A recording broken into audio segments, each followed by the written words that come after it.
Alors, bonjour. On va prier que le Seigneur puisse être ensemble avec nous dans cet enregistrement par rapport à la chaîne. Seigneur notre Dieu, merci pour ton amour. Bénis chaque un de tes enfants, à ceux que tu connais avant la fondation du monde. Seigneur, bénis chacun d'entre eux, que ta puissance se manifeste dans leur vie.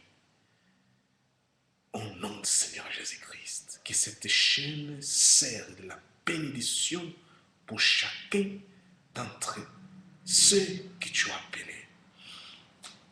Merci. Guide-nous. Soyez avec nous dans ce projet, dans ce programme. Je sais que tu es avec nous. Parce que si tu n'étais pas avec nous, Seigneur, ça ne sera pas possible.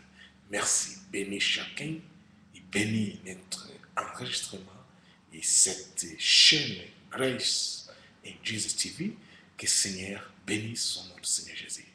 Amen. Donc, mon frère, on a mis cette chaîne en place. On est en train, il y a encore des choses à arranger, encore des choses à mettre en place. Donc, on est en train de mettre tout ça avec un seul objectif.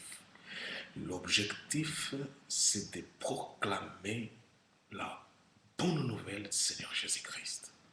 Mais cette bonne nouvelle de Christ, ce n'est pas une bonne nouvelle pour te faire plaire. Ce n'est pas une bonne nouvelle seulement pour te faire plaisir.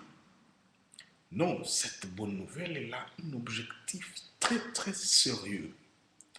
Imaginez-vous que le Fils du Créateur, ça, envoyé par son Père au monde, pour faire quoi? Pour faire quoi?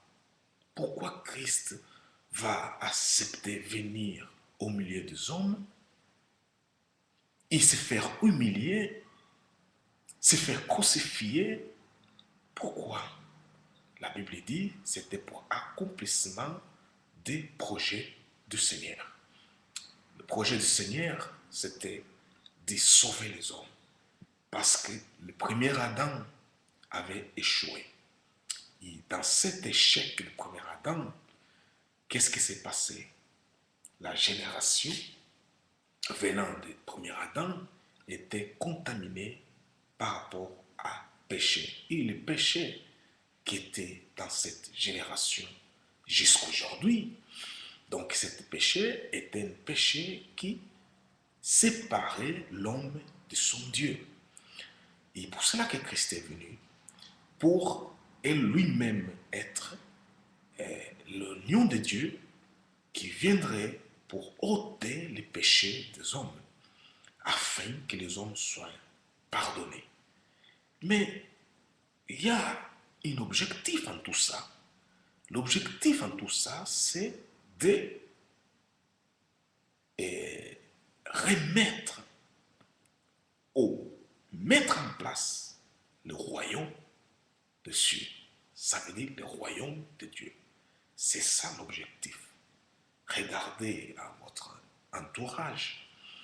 Donc tout dans le monde est canalisé dans ce sens-là. Les gens se battent, les pays se battent, les hommes se battent. Pourquoi? Parce qu'ils veulent normalement instaurer leur royaume.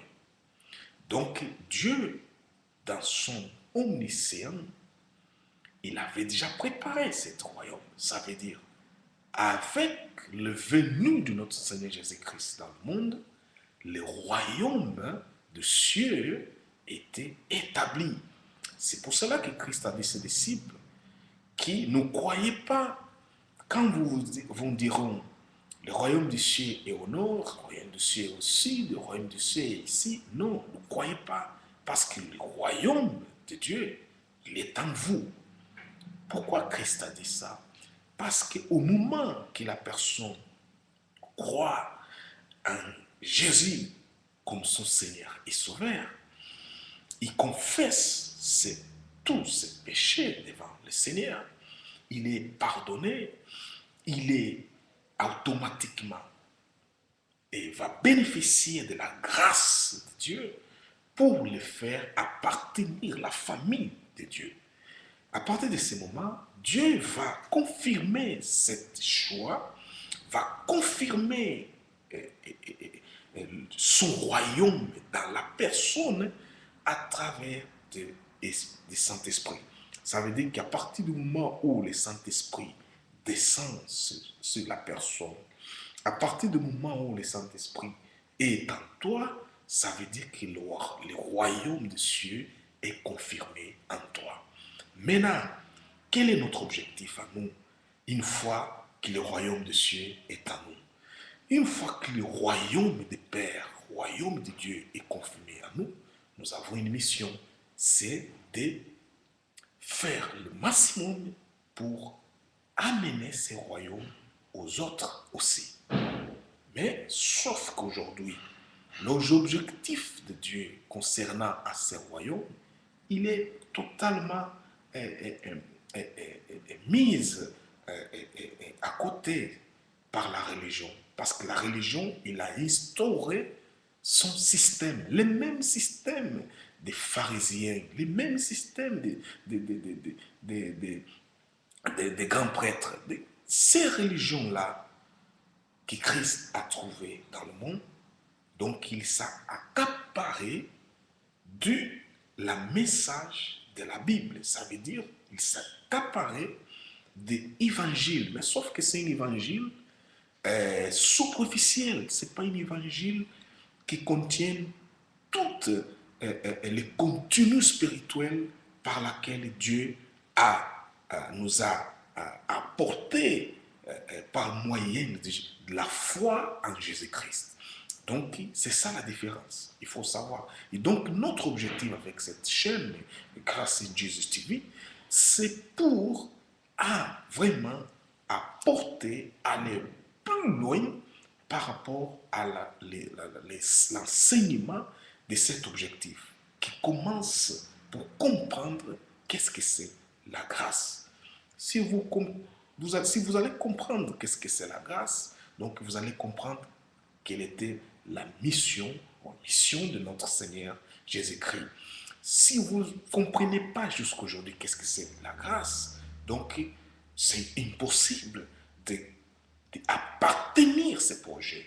Parce que, faites attention, parce qu'aujourd'hui, il y a plusieurs qui disent qu'ils ont les Saint-Esprit, mais quand on essaye d'identifier le fruit du Saint-Esprit, on ne trouve pas. Mais aujourd'hui, il y a aussi les gens qui font des efforts pour avoir la discrétion de ces fruits-là, pour se faire passer par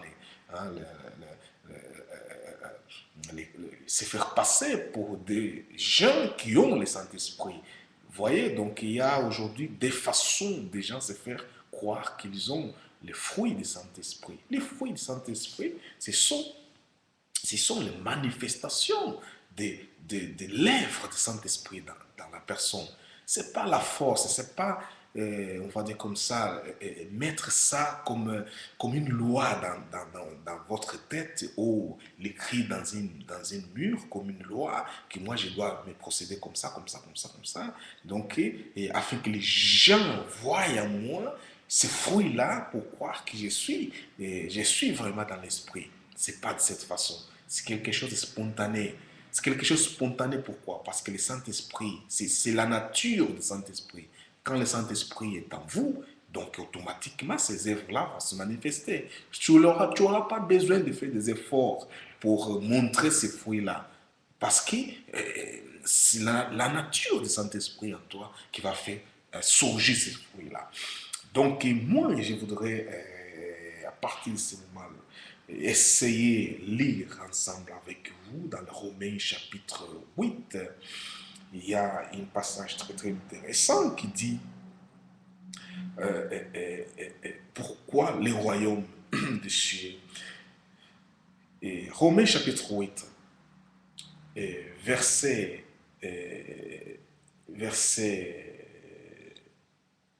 14 dit, car tous ceux qui sont conduits par l'Esprit de Dieu sont fils de Dieu.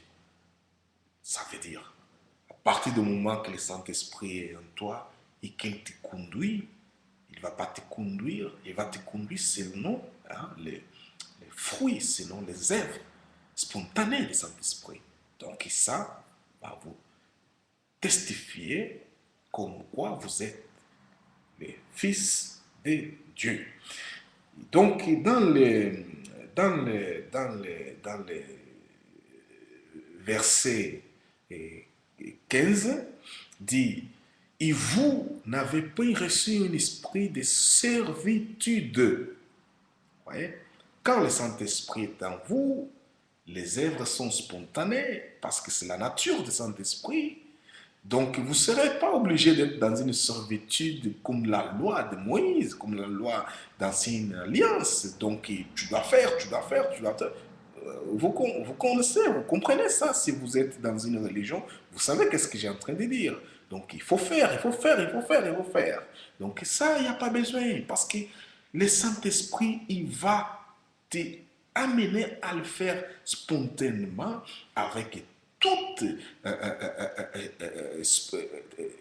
spontanéité. Donc, tu n'as pas besoin des gens qui viennent derrière toi pour te pousser de le faire parce que c'est spontané.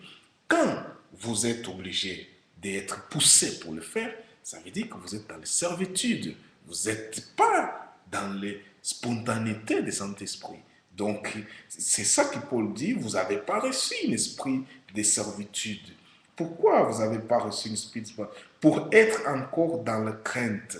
Voyez? Dans la crainte de quoi? Bon, il faut que je le fasse, sinon je n'aurai pas le royaume de Dieu. Pourquoi tout ça? Pourquoi? Vous savez, il y a beaucoup de prédications de cette façon-là qui incentivent les gens à avoir la crainte de faire les choses. Parce qu'il y a un message qui lui dit, si je ne le fais pas, je n'aurai pas le royaume. Si je ne le fais pas, je ne ferai pas Dieu. Si je ne le fais pas, non, vous êtes encore dans la servitude. Sortez dans la servitude. Essayez de comprendre qu'est-ce que Christ t'a amené. Essayez de comprendre l'amour de Dieu pour toi en Christ. Essayez de comprendre l'évangile et pas la religion et pas le dogme. Comprenez l'évangile. Donc c'est pour cela que nous avons mis cette chaîne en place pour vraiment nous, que le Seigneur puisse nous enseigner. Parce que nous, pour nous-mêmes, on n'a rien pour enseigner. Hein? On n'a rien pour enseigner. Mais si le Saint-Esprit a des choses pour enseigner, a des contenus de Dieu pour nous enseigner. Amen. Donc, c'est pour cela que cette chaîne est mise en place. Donc, il y a des choses encore à essayer de ranger, mais Seigneur va pas laisser son œuvre au milieu. Donc, Seigneur va faire de façon que l'œuvre soit mise en place et que les enfants de Dieu bénéficient de cette œuvre. Que Dieu vous bénisse au nom du Seigneur Jésus-Christ. Amen. Donc,